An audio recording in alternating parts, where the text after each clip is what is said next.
मैंने कहा half window क्या है साहब? बोले हाफ विडो ये वो है जो जम्मू कश्मीर के नौजवानों को रातों रात गायब कर दिया गया।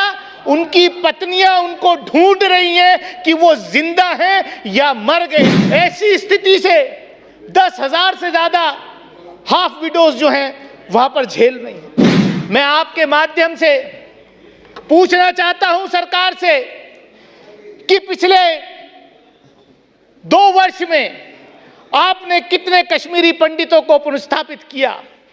पिछले 7 वर्ष में आपने कितने कश्मीरी पंडितों को पुनर्स्थापित किया जम्मू कश्मीर के अंदर?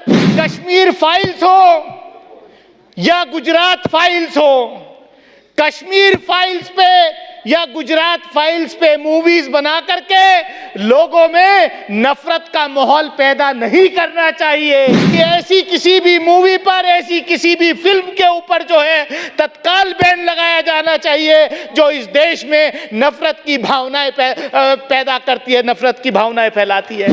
यहाँ बड़े जोर जोर से भाषण हो रहा था कि साहब अब जो है, मुझे भी कहा था सामने से गृह मंत्री जी ने उठ के कि अब दानिश अली आप भी जाकर के प्लॉट खरीद सकते हो, जमीन खरीद सकते हो जम्मू कश्मीर में, पहले नहीं खरीद सकता। मैं पूछना चाहता हूं कि कितने उत्तर प्रदेश या गुजरात के लोगों ने कश्मीर के अंदर प्लॉट खरीदे हैं? कितना वहां पर जो है इन्वेस्टमेंट का बहाना लेकर के वहां के चुनाव ना टाले जाए, जम्मू कश्मीर की असेंबली बहाल की जाए, जम्मू कश्मीर को पूर्ण राज्य का दर्जा दिया जाए और एक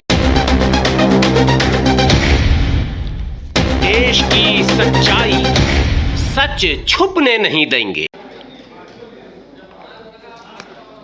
धन्यवाद सभापति महोदय कि आपने मुझे बोलने दिया का मौका दिया।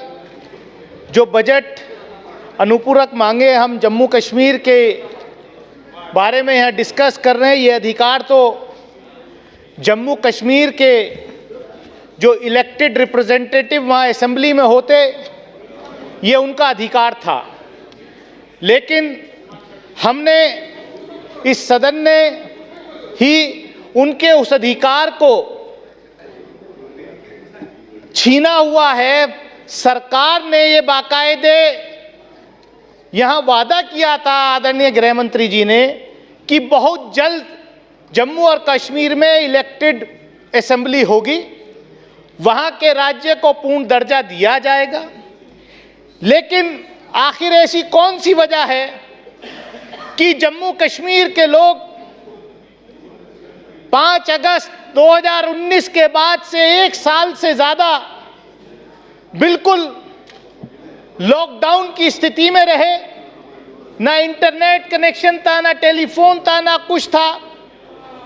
हम लोगों को उनकी पीड़ा उस वक्त समझ में नहीं आ रही थी, लेकिन ये कुदरत ने हमें, जब कोरोना आया तो हमें एहसास हुआ, इस देश की जनता को, पूरी दुनिया को, कि लॉकडाउन की स्थिति कैसी होती है।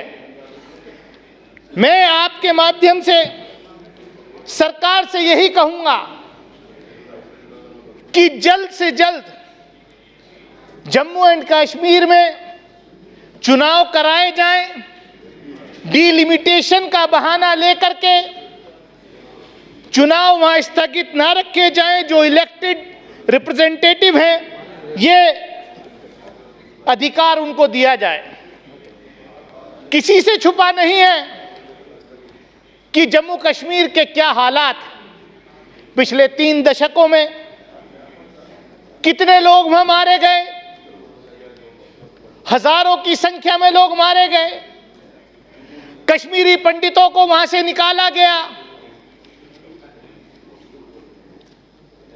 10,000 से ऊपर का आंकड़ा है हाफ विडो का। ये टर्मिनोलॉजी हाफ विडो, मैंने जब मैं कश्मीर गया था, जम्मू कश्मीर गया था एक डेलीगेशन में, तो मेरे सामने ये टर्मिनोलॉजी वहां पर आई। मैंने कहा हाफ विडो क्या है साहब? बोले हाफ विडो ये वो है जो जम्मू कश्मीर के नौजवानों को रातों रात गायब कर दिया गया। उनकी पत्नियां उनको ढूंढ रही हैं कि वो जिंदा हैं या मर गए हैं।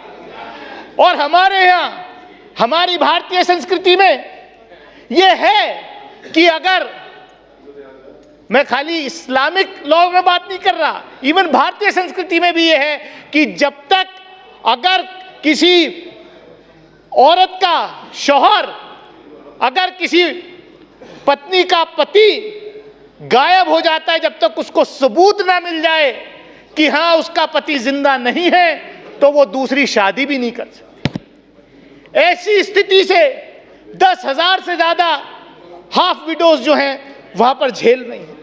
50,000 बेगुनाह लोग वहां मारे गए हैं।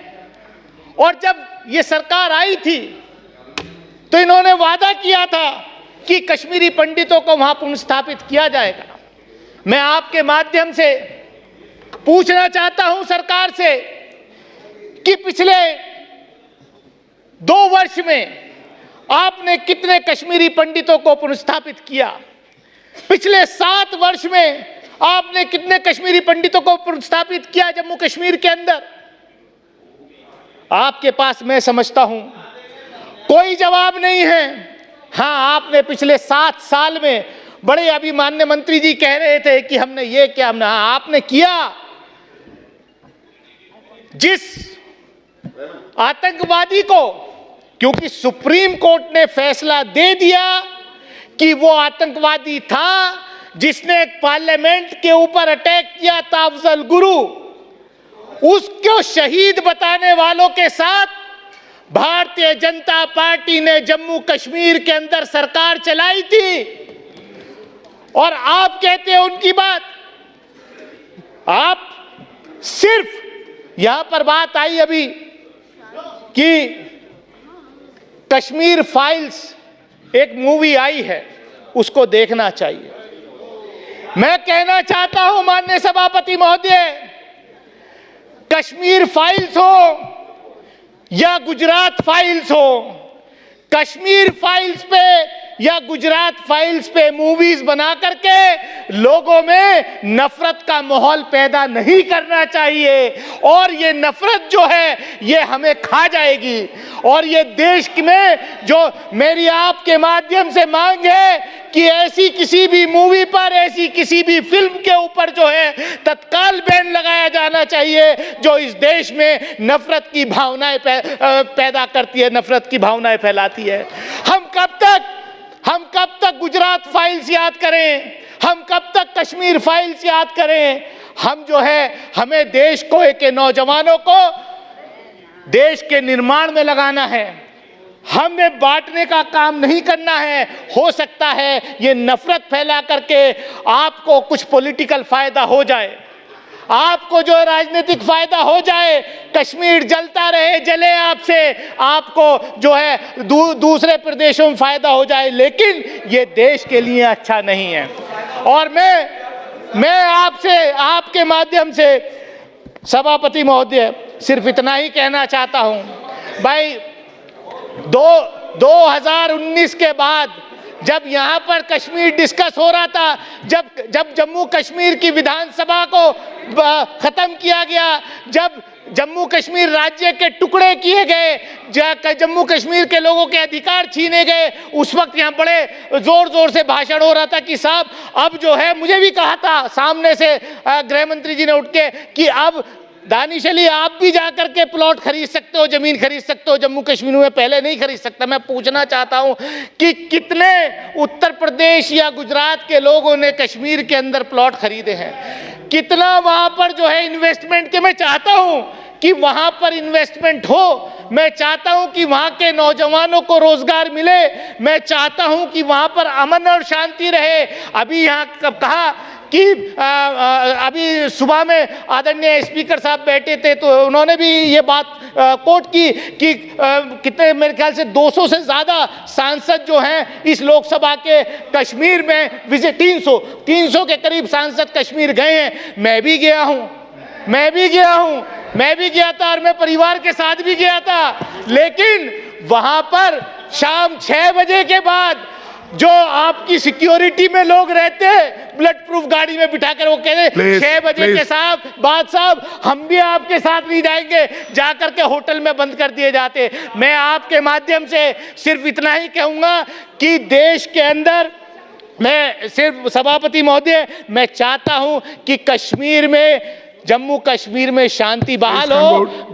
जिन लोगों के साथ अन्याय हुआ है उनको न्याय मिले, उनको उनको रोजगार मिले, और डिलिमिटेशन का बहाना लेकर के वहां के चुनाव ना टाले जाए। जम्मू कश्मीर की असेंबली बहाल की जाए, जम्मू कश्मीर को पूर्ण राज्य का दर्जा दिया जाए। और एक आखिर में बात ये मैं कह के खत्म करता हूं कि ये सरकार आत्ममंथन करे कि जम्मू कश्मीर का बंटवारा करके कितना फायदा हुआ है, कितना नुकसान हुआ है, बॉर्डर पर आज क्या स्थिति पैदा हुई है। इस जिम्मेदारी से कोई नहीं बच सकता, सरकार नहीं बच सकती। मैं इन्हीं अल्फाजों के साथ अपनी बात खत्म करूंगा कि सरकार ध्यान दे। हम चाहते हैं कि जब हम लोग वहां जाएं, मेंबर पार्लियामेंट वहां जाएं, तो खुलेआम एक आम आदमी की तरह जाकर के घूमे, ना कि हमारे साथ वहां पर सिक्योरिटी जाए। बहुत बहुत धन्यवाद।